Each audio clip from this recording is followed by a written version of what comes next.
if you're not doubted or disliked solely based on your goals, then your goals aren't high enough. Raise the bar. Welcome back to Grow Rich, Grow Happy, everyone. That place where we follow the breadcrumbs to wealth. Guys, I want to talk about Gary Gensler. And I can't believe I'm about to put this question out there. But I'm going to share something with you that I was reading, the article I was reading. And it left me, I walked away from it at least, saying to myself, does he have a point? Wow, I can't even believe I'm saying that. But that's what we're going to talk about today. We're going to be talking about Gary Gensler and a recent interview that he did. And there's a few things he hit on. And I'm going to pin that down below as well because, again, I want you guys to have the news events, current events, at your fingertips like I have so that you can make more informed decisions about your investments and your crypto and, when to hold, when to sell, things of that nature. So I just want to always make sure I bring you guys the facts, or bring you the information that I'm using to reach the conclusions that I've reached. Now, if that sounds good to you, be sure to stick around. If you new here, you're not here by coincidence. I like to say that a lot because I don't believe in coincidence. I believe that everything happens for a reason. I believe that you landed on this channel for some algorithm in your phone or something you was watching that said, hey, you might want to check out this YouTube channel. Well, it's a reason that it brought you here, so hang around. Give a like, regardless if you subscribe or not. Hit that, smash that like button. It does wonders for the channel and it helps the channel grow. But while you're here, it doesn't hurt whether you're a subscriber or not. Check out the deals that I have down below, namely the cold storage wallets, guys. I'm telling you. I don't know if you looked at your portfolios this morning or over the course of this week, but they've been slowly increasing. And man, it's like some life has been put back into our portfolios. And I know it's a good day for everyone that's invested in crypto. This is a great time as we are, I want to say, we're possibly in the beginning stages of the bull run. We are possibly like right here. So protect those assets by getting your cold storage wallet. I use a Tangem. I also have a Ledger. You can get discount on both down below. All right, guys, enough talk. Let's get over here. Oh, and check out the merch store while you're down there as well. All right, let's jump. Okay, guys, here we go. Gary Gensler, crypto needs to build trust. Reiterates Bitcoin's non-security status. This is a pretty good article, guys. I'm going to drop it down below, and it's actually, if you want the commentary or just to hear him speak, it was about 9 minutes. I really think you should listen to it. Now, let's go. All right, they say in a recent interview, Security Exchange Chair Gary Gensler emphasizes the critical need for trust and investor protection in the crypto industry, stating it will not persist without them. Now they're saying, okay, in the interview was with CNBC. Okay, it says Gensler reiterated the critical need for trust in the cryptocurrency industry. And I believe that. I actually agree with that. Drawing parallels between crypto and historical innovations like the automobile. Wow, that's a stretch, but I guess I can see where he's coming from.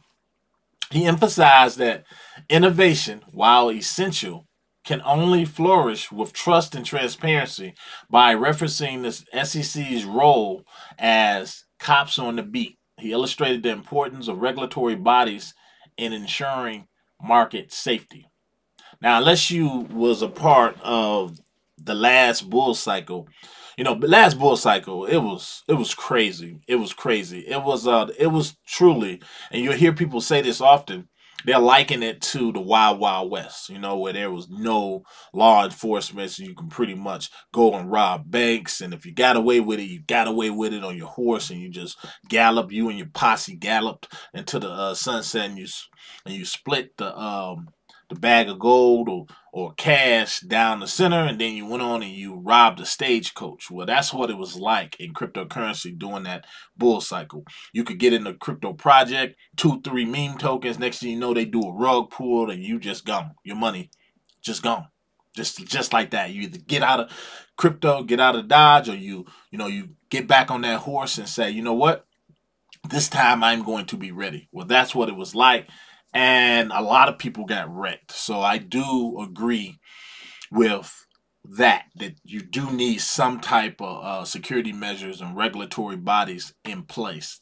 I just don't believe in going overboard with that. But I'll continue. Additionally, Gensler, he stressed on the idea that the field could sustain itself without strict rules and proper oversight. He said crypto will not survive without trust. Gensler noted that the Security Exchange Commission's enforcement actions against various crypto firms are intended to create a safe environment for investors. These actions have targeted some of the industry's most prominent figures, such as Sam Bankman-Fried. Yes, indeed, and others. Many of them are now facing jail time or substantial financial penalties, he pointed out, saying, where we at? A number of them are in jail right now. I'm not just talking about Sam Bankman-Fried, a number of others, and I do believe that. Gensler reiterated the importance of crypto investor protection, referring to numerous bankruptcies and billions of dollars lost in the space, and I guarantee it's back again to the Wild Wild West. He criticized by pointing out the long-term consequences of allowing fraudulent practices to go unchecked. Gensler also reiterated his belief in the cryptocurrencies industry's need for clear rules and investor protection, stressed that no field can strive without building trust. Is he right? Is he right? Can crypto strive without the trust? Now, and I only have last bull cycle to compare to, and I lost money. I did. I lost money in some of these faulty projects that people was pushing or that I pulled up from under a rock. I got scammed out of NFT money. It was crazy. It was crazy. You know, you lose $1,000, $2,000, $3,000 or more in a second just because of a scam. It hurts. It really, really hurts. And unless you've been a victim of that, you probably would sit back and say, you know, I think it needs to stay the Wild Wild West. Well, I've been a victim of that numerous times, and I know people who've lost large sums of money. So I can see from that standpoint that you need something in place. Okay, now he says, referring to Bitcoin's white paper's 16th anniversary, he acknowledged this innovation, but warned that, like any other industry, crypto requires a regulatory framework to ensure it operates safely. Gensler argued that while crypto is a small part of the global capital markets, making up less than 1%, guys, be glad you're in that 1%. I'm telling you, don't get offended. Take that and say, you know, 1%, I'm in that, because it ain't that many millionaires and billionaires in the world. 1%, 2%, whatever. You want to be one of them. You're on the right path. You're in the right asset class. Investor protection is crucial to fostering innovation in the space. Now, for those of you invested in different asset classes of crypto, you want to always, and again, this is how you not only make money, but you keep it. Every now and then you should look at these tokens that you hold, especially if they're utility tokens and tokens of that magnitude, and say, is there any possibility that the Security Exchange Commission could come after this token? Is there any possibility?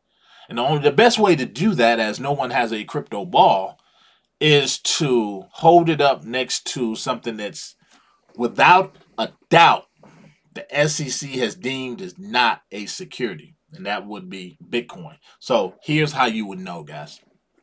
He says, Bitcoin still not a security. During the conversation, Gensler reaffirmed the Security Exchange Commission's long-standing position that Bitcoin is not classified as a security. He cited the Howey test, which is used to determine if an asset qualifies as a security. Under the Howey test, an asset is a security if it involves an investment of money in a common enterprise with the expectation of profits derived from the efforts of others. Since Bitcoin operates more like a decentralized commodity, such as gold, it does not fit the criteria to be regulated as a security. Stressing more on that, Gensler said, you can decide to go long or short these projects. You can decide to go long or short these projects, but you need the disclosures. Okay. So what other tokens can we look at and say, or coins that are not a security just based on that? Casper. Casper is one. I can't see Casper being pulled into some space where it's an argument saying that Casper is a security. It's basically like Bitcoin, where people would save Bitcoin like gold. You would save Casper like silver, so that protects that asset, and you can say to yourself, okay, Casper, loaded up on Casper. You can say, okay, I can be 100% certain that they're not coming after Casper. So that's good to know. Okay, he says, okay, he also highlighted that, and he said as his predecessor had consistently maintained that Bitcoin is not a security under the SEC's purview. This distinction sets Bitcoin apart from many other cryptocurrencies which have been criticized by regulators for raising funds through unregistered security offerings. Notably, during the talk, Gensler addressed the broader concerns about unclear regulations in the crypto sector. He pushed back on the claims that these regulatory ambiguity, noting not liking the rules is not the same as there aren't rules. Now, I heard that, and a lot of this, just to let you know, everything I just read, you can listen to right here. But in this interview, and I kind of agree, I can't believe I'm saying this, and that's about it. But I kind of agree with a lot of the things that Mr. Gensler said. I do. And I'm not a fan because, again, he's always attacking, I feel like he's attacking my portfolio when it comes to some of these tokens. But I definitely agree. As a speaking out as a victim of a lot of things in the last bull cycle, Wild Wild West, I can understand where he's coming from with some of it. Some of the things that he does is somewhat questionable, but if, I can honestly say, after listening to that interview, I actually walked away and was like, does he have a point?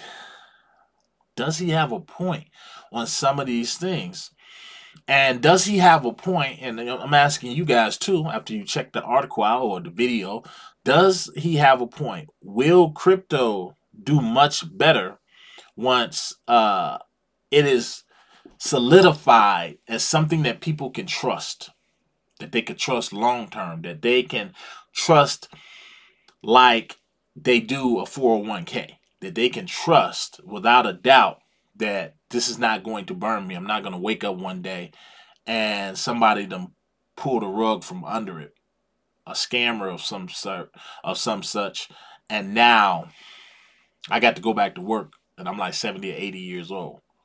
You know, so in that, and for me, I say he has a point on some of that, and getting things a little bit regulated. I think it helps when you have these funds like BlackRock and all of them that have, did their due diligence, and they have really just passed the baton along and just stormed Wall Street and said, we want these ETFs. So I think all of that helps solidify crypto as a whole. I think it helps the industry because, regardless if it's trustworthy or not, again, I always have to go back and say, We're looking at the technology here. Whether something is a security or not is one thing, but the technology, I think when you're looking at cryptocurrency, you have to get away from the numbers game of, yeah, you're gonna try to beat the system and make as much money as you can. Yeah, that's one part of it. But if you're look at these projects that we talk about on this channel so much, some of these blue chips out here, and you look at the groundbreaking things that they are doing to make this world a better place, to make the internet a better place. To me, that solidifies that crypto not only should be here to stay, but it's fulfilling a need. It's fulfilling a need. The investment side of things is a whole nother conversation. That whole investment side of things it's just something else. The 1%, that 1% deal about the people invested in crypto, I love that. I love that crypto, even though, and what I say, 6.9% actually of the entire globe is into cryptocurrency. So pat yourself on the back if you are one of those people, because again, when you look at the totality of the billionaires and millionaires in the world, that's a small number compared to the population of the entire world. So if your chances, if you want to be a part of that few, that 5% or whatever it is, you're on the right track if you're in cryptocurrency, because that's a small portion of the entire globe. So that's not something you should be feeling bad about. Like, man, crypto is never going to make it because it's only like 1% or 6.9%. No, that says that you're going to, though. You're going to. Crypto is going to make it, but you're going to, especially if you're invested in this asset class right now. So, guys, you let me know down below. What do you think? For a change, does Gary Gensler have a point? I don't know. Maybe that's just my take. Let me know. Peace.